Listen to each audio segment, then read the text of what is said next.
ఓం శ్రీ గురుభ్యో నమః. ఓం శ్రీ మాత్రే నమః. ఈటీవీ ప్రేక్షకులకి నమస్కారం. శుభమస్తు కార్యక్రమానికి స్వాగతం. శుభమస్తు కార్యక్రమంలోని గ్రహఫలం అంశంలో ద్వాదశ రాసుల వారి శుభాశుభ ఫలితాలు, ద్వాదశ రాసుల వారు ఎటువంటి పరిహారాలను పాటించాలి, అలాగే ఈరోజు స్కంద పంచమి సందర్భంగా పాటించాల్సిన నియమాలు ఏమిటి, విశిష్టత ఏమిటి, ప్రత్యేకత ఏమిటి అనే విషయాన్ని శ్రీరస్తు అనే అంశంలో తెలుసుకుందాం. ముందుగా నేటి పంచాంగం. స్వస్తి శ్రీ చాంద్రమాన శ్రీ విశ్వావసు నామ సంవత్సరం, ఉత్తరాయణం, గ్రీష్మ ఋతువు, ఆషాఢమాసం. ఈరోజు తిథి శుద్ధ పంచమి, ఉదయం 11:48 వరకు. నక్షత్రం మఖ, ఉదయం 10:16 వరకు. రాహుకాలం ఉదయం 7:30 నుంచి 9 వరకు. ఇక ఈనాటి గ్రహస్థితి ఏ విధంగా ఉందో పరిశీలిద్దాం. శుక్రుడు వృషభంలో సంచారము, రవి గురువులు మిథునంలోను, బుధుడు కర్కాటకంలోను, కుజ కేతువులు సింహరాశిలోను, రాహువు కుంభంలోను, శని మీనరాశిలోను సంచరిస్తున్నారు. ఈ గ్రహస్థితి ఆధారంగా ద్వాదశ రాసుల వారి ఫలితాలు ఏ విధంగా ఉంటాయో పరిశీలిద్దాం. ముందుగా మేషరాశి.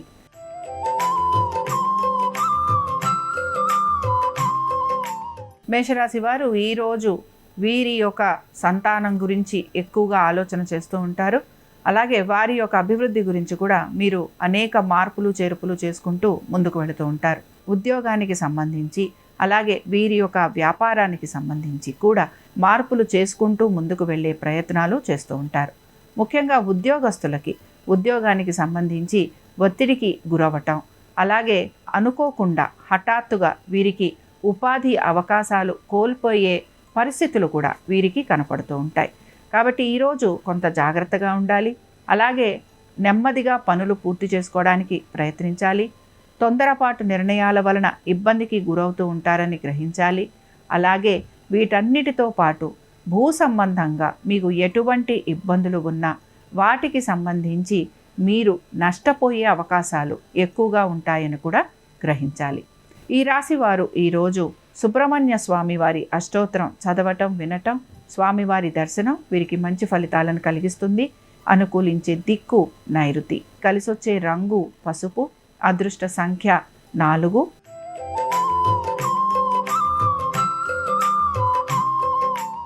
వృషభ రాశి వారి ఫలితాలను గనక పరిశీలించినట్లయితే, వృషభ రాశి వారు వీరి యొక్క కుటుంబ సభ్యుల ఆరోగ్యం గురించి, అలాగే వీరి యొక్క ఆస్తిపాస్తుల గురించి వీరు ఎక్కువగా శ్రద్ధాశక్తుల్ని కనబరచాలి. ముఖ్యంగా భూ సంబంధమైన వ్యాపారాలు చేస్తున్నవారు, అలాగే రియల్ ఎస్టేట్స్లో ఉన్నవారు, కన్స్ట్రక్షన్స్లో ఉన్నవారు, వీరు ఎక్కువ శాతం ఇబ్బందికి గురయ్యే అవకాశాలు గోచరిస్తున్నాయి. దీంతో పాటుగా వీరు ప్రతి పనిని కూడా ఆచితూచి చేయాల్సిన పరిస్థితులు వీరికి కనపడుతూ ఉంటాయి. ఉద్యోగస్తులకి కూడా ఉద్యోగపరంగా శ్రమ అధికంగా ఉండబోతోంది. దీంతో పాటు వీరికి రుణ బాధలు అధికంగా ఉండే అవకాశాలు గోచరిస్తున్నాయి. నూతన రుణ ప్రయత్నాలు చేస్తున్న వారికి కూడా కొంత ప్రతికూలత అనేది గోచరిస్తూ ఉంటుంది. కోర్టు విషయాలు ఏవైతే ఉన్నాయో ఇవి వీరికి పెద్దగా ఆశాజనకంగా ఉండే అవకాశాలు గోచరించటం లేదు. శత్రువుల వలన ఇబ్బందులు, నరఘోష, నరదృష్టి ఉండే అవకాశాలు, శారీరక పరంగా ఇబ్బందులకి గురయ్యే అవకాశాలు వీరికి ఎక్కువగా కనపడుతూ ఉంటాయి. ఇక ఈ రాశి వారు ఈరోజు సుబ్రహ్మణ్య స్వామి వారి పంచరత్న స్తోత్రం చదవటం, వినటం, అలాగే స్వామివారి దర్శనం వీరికి మంచి ఫలితాలను కలిగిస్తుంది. అనుకూలించే దిక్కు ఉత్తరం, కలిసొచ్చే రంగు ఎరుపు, అదృష్ట సంఖ్య 4.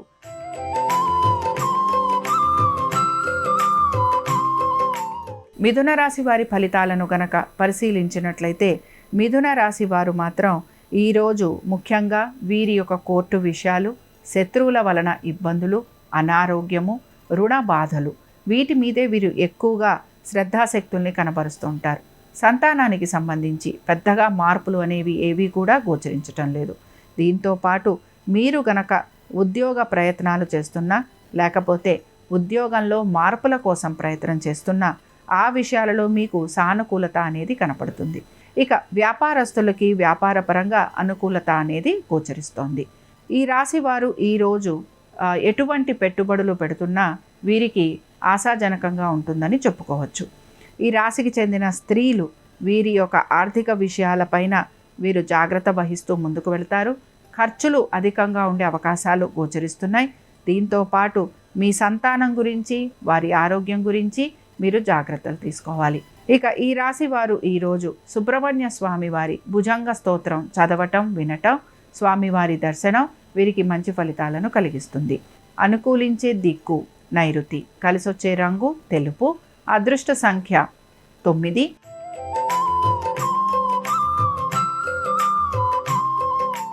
కర్కాటక రాశి వారి ఫలితాలను కనుక పరిశీలించినట్లయితే కర్కాటక రాశి వారు ఉద్యోగస్తులకి సానుకూలంగా ఉంటుంది. ప్రమోషన్లు, ఇంక్రిమెంట్లు లాంటివి వచ్చే అవకాశాలు కూడా గోచరిస్తున్నాయి. అయితే ఈ రాశి వారు ముఖ్యంగా వీరి యొక్క సంతానం గురించి, వారి యొక్క అభివృద్ధి గురించి ఎక్కువగా ఆలోచన చేసే అవకాశాలు గోచరిస్తున్నాయి. వీటితో పాటు మీ సంతానము స్థానచలనం కోరుకుంటున్నా, లేకపోతే ఉద్యోగ వ్యాపారాల పరంగా వారు మార్పులు చేయాలనుకుంటున్నా, ఈ విషయాలు అన్నిట్లోనూ కూడా వీరికి అనుకూలమైన స్థితిగతులు కనపడుతూ ఉంటాయి. అయితే విద్యార్థులు మాత్రం విద్య పట్ల ఏకాగ్రతను కోల్పోయే అవకాశాలు, అలాగే పోటీతత్వ పరీక్షలకి వెళుతున్న వారికి కొంత ఇబ్బందులు ఎదుర్కోవాల్సిన పరిస్థితులు కనపడుతూ ఉంటాయి. వీటన్నిటితో పాటు పెట్టుబడుల విషయంలో కూడా వీరు జాగ్రత్త వహించాలి. వీరికి దీర్ఘకాలిక పెట్టుబడులలో అనుకూలత అనేది గోచరిస్తున్న ట్రేడింగు, స్పెక్యులేషను, షేర్సు వీటిల్లో మాత్రం ప్రతికూలత అనేది కనపడుతూ ఉంటుంది. ఇక ఈ రాశి వారు ఈరోజు సుబ్రహ్మణ్య స్వామి వారి దర్శనం చేసుకోవటం వలన వీరికి మంచి ఫలితాలు కలుగుతాయి. అనుకూలించే దిక్కు పడమర, కలిసొచ్చే రంగు తెలుపు, అదృష్ట సంఖ్య 5.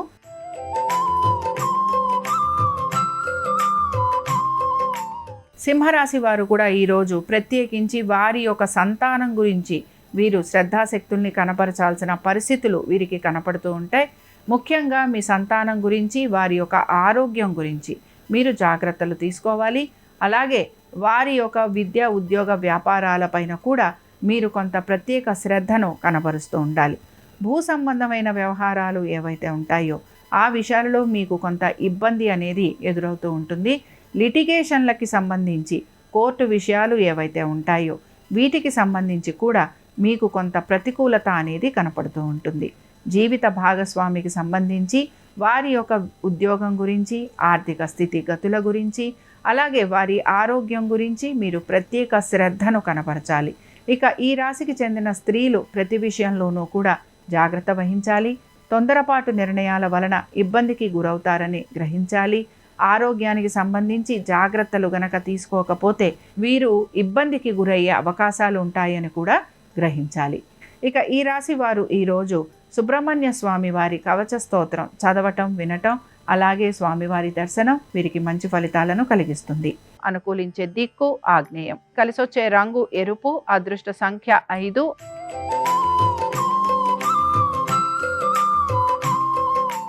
కన్యా రాశి వారి ఫలితాలను కనుక పరిశీలించినట్లయితే కన్యా రాశి వారు మాత్రం ప్రతి విషయంలోనూ కూడా జాగ్రత్త వహిస్తూ ముందుకు వెళ్ళాలి.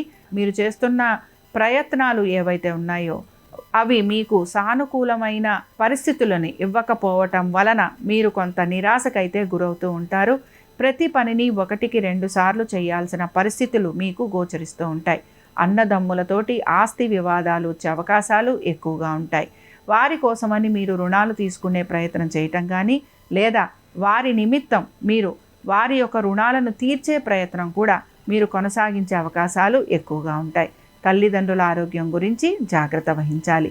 అలాగే వీటన్నిటితో పాటు భూ సంబంధమైన వ్యాపారాలు చేసేవారు, లిటిగేషన్లకి సంబంధించి వ్యాపారాలు చేసేవారు, అలాగే కన్స్ట్రక్షన్స్లో ఉన్న, రియల్ ఎస్టేట్స్లో ఉన్న వీరు కూడా ఇబ్బందికి గురయ్యే అవకాశాలు ఎక్కువగా ఉంటాయి.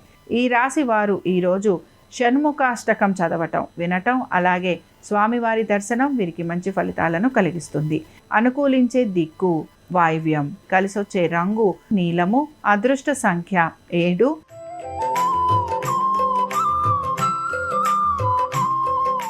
తులారాశి వారి ఫలితాలను కనుక పరిశీలించినట్లయితే జీవిత భాగస్వామితోటి కలహాలు పెరిగే అవకాశాలు ఎక్కువగా ఉంటాయి. కాబట్టి ఈ విషయంలో జాగ్రత్తగా ఉండాలి. అలాగే దీంతో పాటు కోర్టు విషయాలు అన్నీ కూడా మీకు ఇబ్బందికరంగా మారే అవకాశాలు గోచరిస్తున్నాయి. శత్రువుల వలన ఇబ్బందికి గురవ్వటం, అనుకున్న విధంగా పనులు పూర్తి కాకపోవటం, దీని వలన శారీరకంగా మానసికంగా మీరు కృంగిపోయే అవకాశాలు ఎక్కువగా మీకు గోచరిస్తూ ఉంటాయి. అలాగే మీరు ఎవరి మీద ఆధారపడకుండా మీ పనులు మీరు సొంతంగా చేసుకునేందుకు ప్రయత్నించాలి. అలాగే మీ సంతానం కోసం, వారి యొక్క అభివృద్ధి కోసం మీరు ఎక్కువగా కష్టపడుతూ ఉంటారు. మీ సంతానానికి సంబంధించి వారి యొక్క అభివృద్ధి గురించి మీరు గనక పెట్టుబడులు పెడుతూ ఉంటే ఆ విషయంలో మీకు నిరాశ కూడా కొంతవరకు ఎదురయ్యే అవకాశాలు గోచరిస్తున్నాయి. వీటన్నిటితో పాటు మీ వ్యాపారం మిశ్రమంగా సాగే అవకాశాలు గోచరిస్తున్నాయి. ఇక ఈ రాశికి చెందిన వారు ఈరోజు సుబ్రహ్మణ్య స్వామి వారి సహస్రనామాలు చదవటం, వినటం, స్వామివారి దర్శనం వీరికి మంచి ఫలితాలను కలిగిస్తుంది. అనుకూలించే దిక్కు ఉత్తరం. కలిసొచ్చే రంగు ఆకుపచ్చ. అదృష్ట సంఖ్య 6.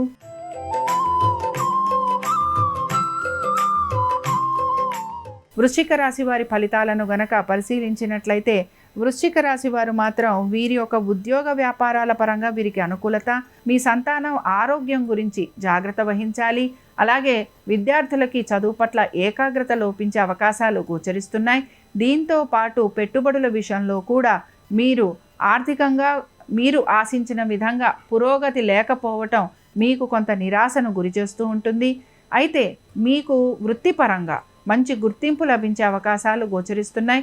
మీరు స్థానచలనం కోసం ప్రయత్నిస్తున్నా, లేకపోతే మీరు నూతన ఉద్యోగాల కోసం ప్రయత్నిస్తున్నా ఆ విషయాలలో మీకు అనుకూలత అనేది గోచరిస్తూ ఉంటుంది. ఇక ఈ రాశికి చెందిన స్త్రీలు వీరు స్థిరాస్తి విషయాల గురించి ఆలోచన చేస్తారు. కీలక నిర్ణయాలు తీసుకునే అవకాశాలు కనపడుతున్నాయి. అలాగే అనవసరపు పనుల గురించి మీరు ఖర్చులు కూడా పెట్టే అవకాశాలు గోచరిస్తున్నాయి. ఈ రాశి వారు ఈరోజు కార్తికేయ స్వామివారి అష్టోత్తరం చదవటం, వినటం, స్వామివారి దర్శనం వీరికి మంచి ఫలితాలను కలిగిస్తుంది. అనుకూలించే దిక్కు వాయువ్యం. కలిసొచ్చే రంగు పసుపు. అదృష్ట సంఖ్య 2.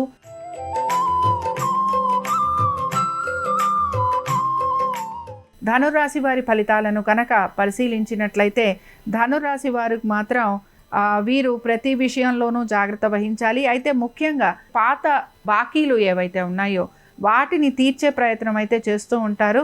అలాగే స్థాన చలనం కోసం ప్రయత్నిస్తూ ఉంటారు. ఉద్యోగస్తులకి ఉద్యోగపరంగా ప్రయాణాలు లాంటివి ఉండే అవకాశాలు ఉంటాయి. వీటన్నిటితో పాటు తీర్థయాత్రలు చేయటం, దైవ దర్శనం చేసుకోవటం, ముడుపులు లాంటివి ఏమైనా ఉంటే వాటిని చెల్లించటం, ఇలాంటివి చేసే అవకాశాలు ఎక్కువగా ఉంటాయి. తల్లిదండ్రుల ఆరోగ్యం గురించి మీరు తగిన జాగ్రత్త తీసుకోవాలి.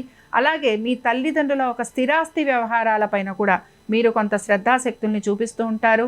వాటికి సంబంధించి మీరు మీ యొక్క సోదర సోదరీమణులతోటి చర్చించాల్సిన పరిస్థితులు కూడా మీకు కనపడుతూ ఉంటాయి. ఇక లిటిగేషన్లు, కోర్టు కేసులు వీటికి సంబంధించి పెద్దగా మార్పులు అనేవి ఏవి కూడా గోచరించటం లేదు. మ్యూచువల్ ఫండ్స్లో పెట్టుబడులు పెట్టేవారికి కూడా ఆర్థికంగా పురోగతి అనేది సూచిస్తోంది. ఇక ఈ రాశి వారు ఈరోజు జయస్కంద స్తోత్రం చదవటం, వినటం, అలాగే స్వామివారి దర్శనం వీరికి మంచి ఫలితాలను కలిగిస్తుంది. అనుకూలించే దిక్కు దక్షిణం. కలిసొచ్చే రంగు నలుపు. అదృష్ట సంఖ్య 9.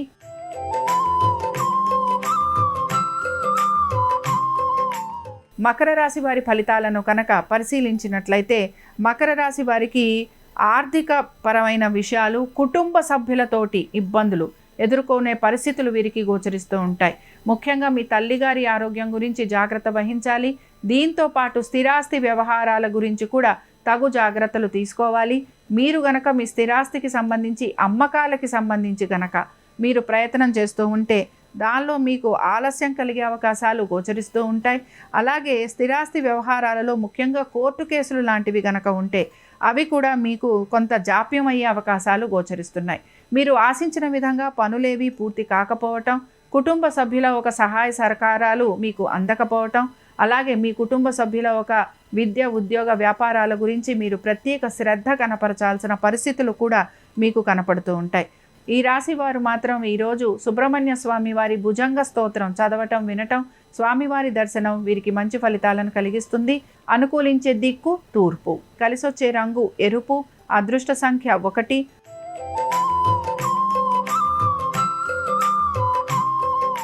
కుంభరాశి వారి ఫలితాలను గనక పరిశీలించినట్లయితే కుంభరాశి వారు మాత్రం ఉద్యోగ వ్యాపారాల పరంగా వీరికి అనుకూలమైన స్థితిగతులు గోచరిస్తున్నాయి. అయితే వీరి జీవిత భాగస్వామికి సంబంధించి తగు జాగ్రత్తలు తీసుకుంటూ రావాలి. ప్రతి విషయంలోనూ కూడా వీరికి ఇబ్బందులు ఎదురయ్యే అవకాశాలు గోచరిస్తున్నాయి.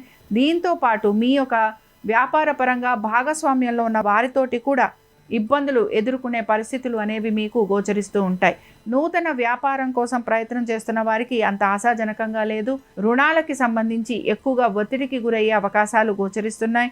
అలాగే ప్రతి విషయంలోనూ కూడా ఎదుటి వారితోటి అభిప్రాయ భేదాలు కలిగే అవకాశాలు, వీటన్నిటితో పాటు ఉద్యోగాల బదిలీల కోసం మీరు కొంత ప్రయత్నాలు చేయటం, అలాగే ఉద్యోగాల బదిలీల వలన శారీరకంగా మానసికంగా అలసటకు గురయ్యే అవకాశాలు మీకు ఎక్కువగా ఉంటాయి. వీటన్నిటితో పాటు వైద్య నిమిత్తంగా ఖర్చులు అధికంగా ఉండటం, కోపావేశాలు ఎక్కువగా ఉండటం, ఏ పని అయినా సరే ఆలోచించకుండా చేయటం వలన మీరు ప్రతి పనిలోనూ కూడా ఇబ్బందికి గురయ్యే అవకాశాలు ఉంటాయని గ్రహించాలి.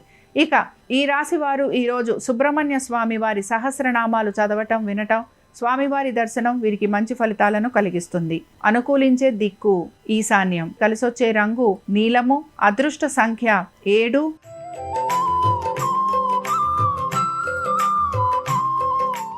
మీనరాశి వారి ఫలితాలను గనక పరిశీలించినట్లయితే మీనరాశి వారు మాత్రం ముఖ్యంగా వీరి ఆర్థికపరమైన విషయాలు, కొత్తగా రుణాలు బ్యాంకుల ద్వారా తీసుకోవాలి అనుకున్న వారికి అనుకూలత, మీ సంతానానికి అనుకూలత, శత్రువులపైన విజయాన్ని సాధించేందుకు మీరు ఎక్కువగా ప్రయత్నిస్తూ ఉంటారు.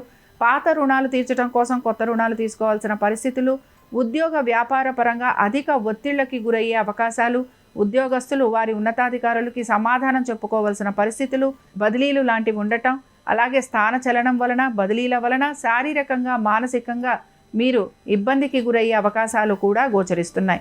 అలాగే ఈ రాశికి చెందిన స్త్రీలు కూడా అనవసరపు విషయాలలో ఎక్కువగా జోక్యం చేసుకునే అవకాశాలు గోచరిస్తున్నాయి. అలాగే వీరు కూడా దుబారా ఖర్చులు చేసే అవకాశాలు ఎక్కువగా ఉంటాయి. కుటుంబ శ్రేయస్సు కోసం మీరు కొంతవరకు శ్రమించాల్సిన పరిస్థితులు మీకు గోచరిస్తూ ఉంటాయి. ఇక ఈ రాశి వారు ఈరోజు సుబ్రహ్మణ్య స్వామి వారి వజ్రపంజర స్తోత్రం చదవటం, వినటం, స్వామివారి దర్శనం వీరికి మంచి ఫలితాలను కలిగిస్తూ ఉంటాయి. అనుకూలించే దిక్కు తూర్పు, కలిసొచ్చే రంగు ఎరుపు, అదృష్ట సంఖ్య 1. ఇవి 12 రాశుల వారి ఫలితాలు. స్కంద పంచమి సందర్భంగా ఆ సుబ్రహ్మణ్యేశ్వర స్వామి వారి అనుగ్రహం 12 రాశుల వారి మీద ఉండాలని ఆశిస్తూ స్వస్తి. శ్రీరస్తు శుభమస్తు. స్కంద పంచమి సందర్భంగా సుబ్రహ్మణ్యుడికి ఆవు పాలతో అభిషేకం చేస్తే దీర్ఘాయుర్దాయం కలుగుతుంది. ఆవు పెరుగుతో అభిషేకం చేస్తే సత్సంతాన ప్రాప్తిని సిద్ధింపజేసుకోవచ్చు. అనారోగ్య సమస్యల నుంచి బయటపడవచ్చు. తేనెతో సుబ్రహ్మణ్య స్వామికి అభిషేకం చేయటం ద్వారా సంగీత రంగంలో అత్యుత్తమ స్థాయికి ఎదగవచ్చు. చెరకు రసంతో అభిషేకం చేయటం ద్వారా అనారోగ్యాలు తొలగిపోతాయి. పంచామృతాలతో అభిషేకించడం ద్వారా సర్వకార్యాలలో విజయం చేకూరుతుంది. అరటి పండ్ల గుజ్జుతో అభిషేకం చేయడం ద్వారా వ్యవసాయ రంగంలో మంచి లాభాలు కలుగుతాయి. గంధం కలిపిన జలాలతో సుబ్రహ్మణ్యుడికి అభిషేకించడం ద్వారా సకల సంపదలు చేకూరతాయి. లేత కొబ్బరి బోండా నీళ్లతో సుబ్రహ్మణ్యుడికి అభిషేకించడం ద్వారా సకల సౌఖ్యాలు చేకూరతాయి. అలాగే అపమృత్యు దోషాలు తొలగింపజేసుకోవడానికి స్కందుడికి నిమ్మపండు రసంతో అభిషేకం చేయాలి. ఇలా ఒక్కొక్క ద్రవ్యంతో అభిషేకం చేస్తే స్కంద పంచమి సందర్భంగా స్కందుడి అనుగ్రహం వల్ల సమస్త శుభాలు చేకూరతాయి.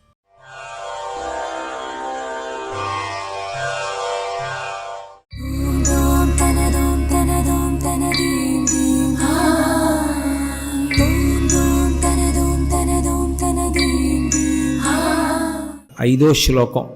మత్స్యాదిభిరవతారై అవతారవతావతా సదా వసుధాం పరమేశ్వర పరిపాల్యో భవతా భవతాపభీతోహం అంటారు ఆ శ్లోకంలో శంకర భగవత్పాదులు. శంకరాచార్యుల వారి వాంగ్మయంలో ఒక విశేషం ఉంటుంది. ఎప్పుడైనా వారు ఒక శ్లోకాన్ని రచన చేసేటప్పుడు ఎవరిని ఉద్దేశించి ఆ స్తోత్రం చేస్తున్నారో ఆ స్తోత్రంలో సంబోధన చేస్తారు, పిలుస్తారు. పిలిచినప్పుడు వారు ఆ పిలిచినటువంటి పేరు ఏ పేరు పెట్టి పిలిచారో దానికి తప్పకుండా ఏదో విశేషం ఉంటుంది. వారు అలా ఏ విశేషం లేకుండా ఒక క్షేత్రం పేరు కానీ, ప్రత్యేకంగా ఒక దేవాలయం పేరు కానీ, ఒక భగవన్మూర్తి పేరు కానీ ఆయన వాడరు. మీరు సౌందర్యలహరిని పరిశీలనం చేస్తే మీకు ఒక అద్భుతం కనపడుతుంది. సౌందర్యలహరి మొత్తం మీద శంకర భగవత్పాదులు అమ్మవారిని పిలవడానికి వాడినటువంటి పేర్లు బహు తక్కువ. మీరు ఆ శ్లోకంలో శంకరాచార్యుల వారు ఏం చెప్దామనుకుంటున్నారు అన్న విషయం ఆ శ్లోకంలో ఆయన అమ్మవారిని ఏ పేరు పెట్టి పిలిచారు అన్నదాన్ని బట్టి పట్టుకోవలసి ఉంటుంది. అంత గొప్పగా పిలుస్తారు. ఆ సంబోధన అనేటటువంటి దాని వెనక గొప్ప ఉపదేశాన్ని ఉంచుతారు ఆయన. మీరు ఈ శ్లోకాన్ని చూడండి, ఆయన ప్రార్థన చేస్తూ ఎవరిని నేను ప్రార్థన చేస్తున్నాను అన్నదానికి మొట్టమొదటి శ్లోకంలోనే చెప్పారు. అవినయమపనయ విష్ణు అన్నారు. శ్రీ మహావిష్ణువుని నేను ప్రార్థన చేస్తున్నాను. ఎందుకు విష్ణువునే పూజ చేయాలి? జాగృతికి అంతటికీ విష్ణువు అధిపతి కనుక, జాగృతిలో ప్రార్థన జరుగుతోంది కనుక విష్ణువును ఉద్దేశించి ప్రార్థన చేశారు అని చెప్పాను. కానీ ఈ శ్లోకం దగ్గరికి వచ్చేటప్పటికి ఆయన సంబోధన ఏమని చేశారు? మత్స్యాధిభిరవతారై అవతారవతావతా సదా వసుధాం. మళ్ళీ అందులో కూడా చాలా చమత్కారంగా తిప్పుతారు. ఆ మాటలు తిప్పడంలో ఎంత అందం తీసుకొస్తారో. మత్స్యాధిభిరవతారై అవతారవతావత. ఇందులో 2 సార్లు ఒక అర్థం వస్తుంది, ఒకసారి ఒక అర్థం వస్తుంది. అలా మార్చేస్తారు, అవే అక్షరాలు వాడతారు. కానీ ఎంత గొప్పగా వేస్తారో ఆ శబ్దాలు వేసేటప్పుడు. అవతారవతావత సదా వసుధాం పరమేశ్వర పరిపాల్యో అని పిలిచారు. పరమేశ్వర అన్నారు ఇక్కడికి వచ్చేటప్పటికి. అంటే ఇక్కడి నుంచి ప్రార్థన మారుతోందా ఏమైనా? పరమేశ్వర అన్న శబ్దం ఎవరికి అన్వయం? ఒక్క పరమశివునకు అన్వయం. పురుషోత్తమ అన్న నామం వేస్తే అది వెంటనే ఏ విధమైన తడబాటు లేకుండా చెప్పచ్చు, అది శ్రీ మహావిష్ణువుని ఉద్దేశించి చేస్తున్నారు అని. పురుషోత్తమ అన్న నామం చాలా తొందరగా అన్వయం ఎవరికి అయిపోతుంది అంటే విష్ణు స్వరూపానికి అన్వయం అవుతుంది. పరమేశ్వర అన్న నామం ఎవరికి అన్వయం అవుతుంది అంటే ఈశానునకు అన్వయం అవుతుంది అని. ఈశానుడు అన్న నామం ఎవరికి అన్వయం అవుతుంది అంటే అష్టమూర్తి తత్వంలో శివునికి అన్వయం అవుతుంది. కాబట్టి ఇప్పుడు పరమేశ్వర అన్నప్పుడు ఆయన పరమశివుణ్ణి పిలుస్తున్నారు అని నేను అన్నాను అనుకోండి, అప్పుడు ఆ ప్రార్థన ఇంకా ఈ శ్లోకం దగ్గర నుంచి జాగృతికి సంబంధించింది కాదు. అది నిద్రపోయే ముందు చెప్పవలసినటువంటి శ్లోకాలు అయిపోతాయి. అలా నిద్రపోయే ముందు చెప్పే శ్లోకాలు అయితే ఇంద్రియాలు తెలివిగా ఉండవు కాబట్టి అది షట్పది అవదు. ఎందుకనంటే 6 శ్లోకాలు పూర్తి అవ్వలేదు కాబట్టి, ఇంకా 5వ శ్లోకం నడుస్తోంది కాబట్టి షట్పది అవదది. కాబట్టి ఆయన శివుణ్ణి పిలవట్లేదు. మరి ఎవరిని పిలుస్తున్నారు? పరమేశ్వర అని. ఆయన ఇంకొక నామం వేశారనుకోండి, మనకు అర్థమైపోతుంది. ఏదో ఆయనకి 12 నామాలు ప్రఖ్యాతి.